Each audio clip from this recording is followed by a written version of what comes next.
Dave Campbell's Texas football here with one of the top quarterbacks in the entire country, one of the top quarterbacks in the talent-rich state of Texas, Garret Rangel, Frisco Lone Star High School, man. First off, I just want to kind of congratulate you on your commitment to Oklahoma State, and we'll dive into the Cowboys a little bit later on as we go into this interview. But right off the bat, man, I'm noticing that you're starting to add some weight in the weight room. Tell the fans what you're checking in at right now, your height, weight, and what you've been working on so far since the season has ended.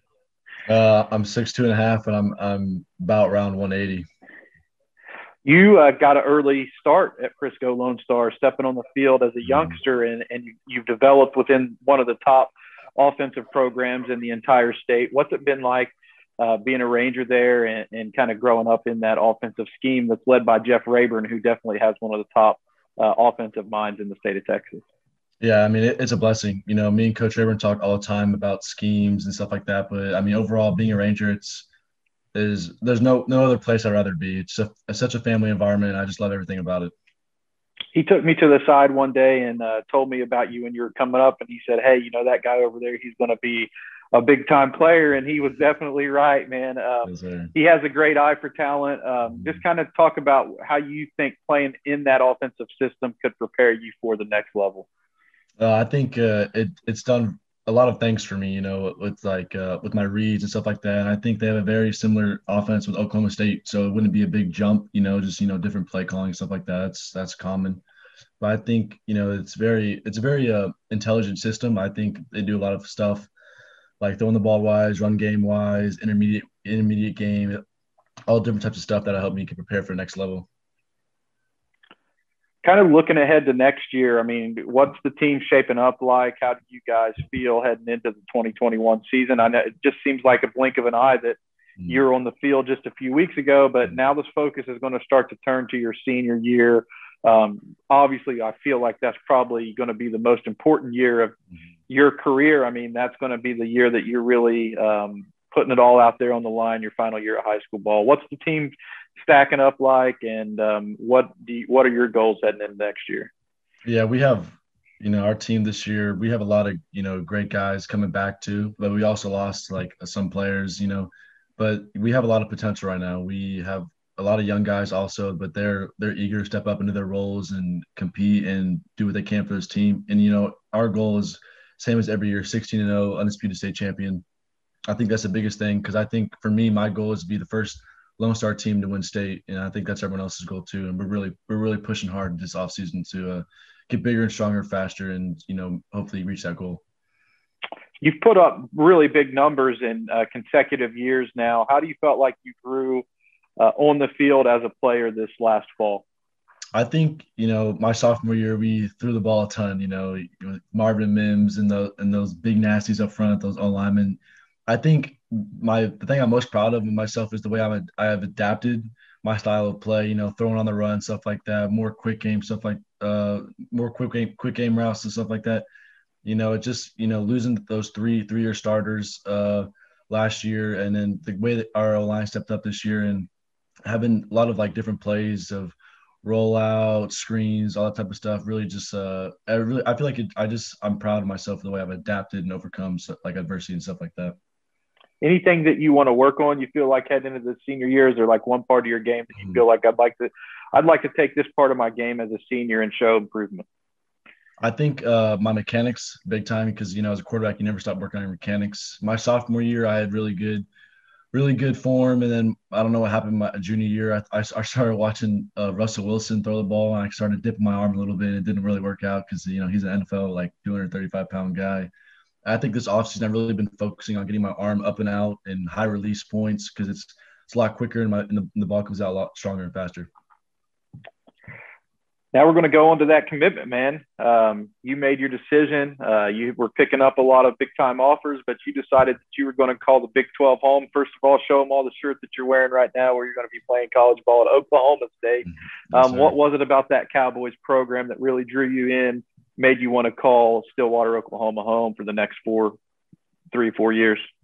So when they offered me, I think April of 2020, ever since then, me and Coach Rattay, Coach Gundy, and Coach Dunn, we've built a very strong relationship. So I feel like I can talk to them about anything. And that's something not all the other colleges have done with me.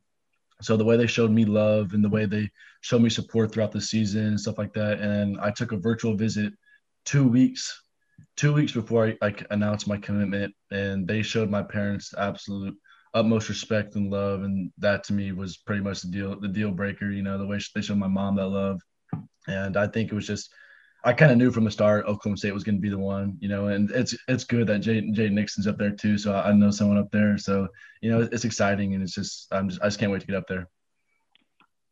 You mentioned it, man. You got a little bit of a Lone Star connection right now at Oklahoma State. You got Marvin Mims down the road at Oklahoma. You're going to be starting up a new little rivalry right there in that Bedlam game. Why don't you kind of give the fans what it would be like for you to be able to step onto that field in one of those years and pick up the W over your former teammate there in Marvin Mims at Oklahoma? I know that's a big game every year in that Big 12 conference championship race.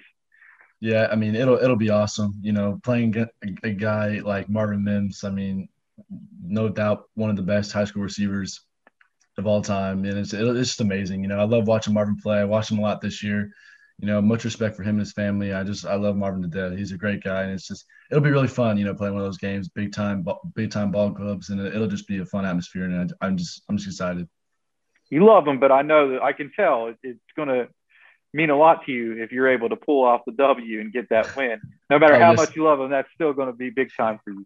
Yes, Two Lone Star Rangers are better than one. Let's just maybe say it like that.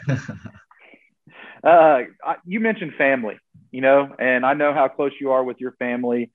Just kind of talk about the type of environment that you feel like there at Oklahoma State, why that's important for you and your family, and why you feel like it's a good fit for the Rangels. You know, my mom, you know, the way she is, she didn't want me to go very far, you know, and I don't think that really played a factor, but she's happy. I'm only like 5 6 hours away. And so she's glad I'm staying kind of close to home. My dad's happy too. It's just, you know, Coach Ote and Coach Gundy, they do a good job reaching out to my parents and stuff like that. They already let them know that I'll be in good hands, and my parents know it too. It's just, you know, my parents are really excited for me. It's just a blessing. And my parents have always supported me from day one. And it's good to always have that support system. And it's just a blessing. There's a good quarterback history at Oklahoma State. I know that you want to continue that on. What do you got to do to be prepared to step in day one and compete for that job? And is that something you're interested in? Do you want to roll right in there and say, hey, I'm going to give it my all year one and try to be the guy? Yeah, I mean, I'm a competitor no matter what. I'm always going to look to compete for a starting role. But they have a lot of great guys, you know, Spencer Sanders, Shane Ellingworth, a lot of great ballers in that quarterback room. And it's just, for me to be able to get to that level, I have to put on a serious amount of weight and just hone into my skills. But at the end of the day, I can only control what I can control, and just, you know, keep going from there. It's a big recruiting class this year for Oklahoma State, and some guys are starting to jump on board. Just last week, Jordan Crook from Duncanville was our commit of the week at Dave Campbell's Texas Football. Are you one of those guys that wants to be or are you really active on the recruiting trail, trying to convince other guys to come up there with you, or are you taking the more laid back approach? I mean, as a quarterback commit, I got to think that there is some pressure on you to get out there and work the recruiting networks a little bit. Yeah, I have been reaching around some guys with offers, you know, and ask them how they feel about Oklahoma State, and it's just I'm gonna be a big recruiter for Oklahoma State. I guess you could say that. It's the pandemic, man, and you've had to go through recruiting in the face of it. I think the class of 2022 has been affected probably more than any other class because you guys haven't had the chance to go out and take as many visits. You know, the game atmospheres were kind of different this year during the college football season. Did that add any added pressure for you to make a college decision, or were you able to have enough chances to go out and visit to feel like you made a firm decision when you pulled the trigger? To be honest, I've never visited Oklahoma State. I've done a virtual visits with them. They show me around campus, and also, you know, Jay Nix has been up there a lot, so he's told me also. But yeah, once this dead period's over, we already have an official visit lined up. I'm gonna take my trip up there.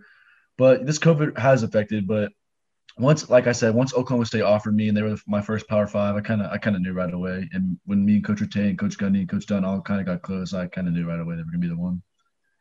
Dave Campbell's Texas football with the man, Garret Rangel, one of the top quarterbacks in the entire country. He's made his decision to play in the Big 12 at Oklahoma State, and he has Frisco Lone Star picking up a lot of W's on Friday nights, man. Thanks for the time.